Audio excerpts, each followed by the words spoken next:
today we do not find people like Esther. ఈ దినాల్లో ఎస్తేర్ లాంటి వాళ్ళని మనం కనుగొనలేకపోతున్నాం. We may see so many Esthers named by, అనేకమైన వారు ఎస్తేర్ అని పేరు పెట్టుకున్న వాళ్ళు ఉన్నారు.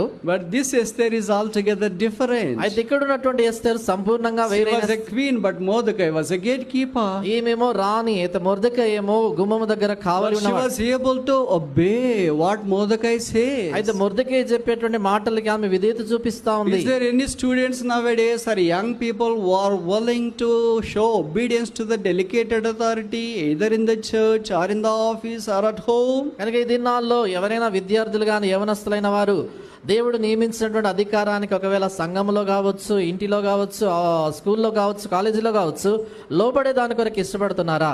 If you are just BTech, you say that if your mom and daddy says that don't do this, అంటే నీకేం తెలుసులే.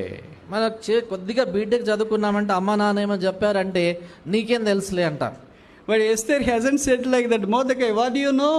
ఎస్తేర్ అలాగనలేదు మొర్దెకైతో నీకేం తెలుసులే అని. She has every right to say because she is a queen. ఆమె రాణి కాబట్టి అలా చెప్పేదాని కొరకే సర్వ హక్కు ఉంది But ఆమెకి. she was so obedient to Mordecai. అయితే ఆమె మొర్దెకైతో ఎంతో When God విధేయురాలైంది. exalts you to some secular position, very in a secularly in a high realm, లౌకికమైనటువంటి స్థాయి, లౌకికమైనటువంటి వాటిలో ఉన్నతమైనటువంటి ఉద్యోగాల్లో కానీ స్థాయిలో దేవుని తీసుకొచ్చినప్పుడు do not forget the people who have supported you, encouraged you when you are in a lowly stage. నువ్వు తక్కువ స్థాయిలో ఉన్నప్పుడు నీకు సహకారంగా నిలిచిన వాళ్ళు, నేను ప్రోత్సాహపరిచినటువంటి వాళ్ళని మర్చిపోవద్దు. Do not reject your parents. నీ తల్లిదండ్రులను ఏమాత్రం నిరాకరించవద్దు. This is one of the fundamental rudimentary mistake of so-called believers, especially in our fellowship. మరి ఇదెంతో ప్రాథమికమైనటువంటి ప్రాముఖ్యమైనటువంటి తప్పిదము మన దినాల్లో, ప్రత్యేక మన సమాజాల్లో జరుగుతున్నటువంటి పొరపాటు.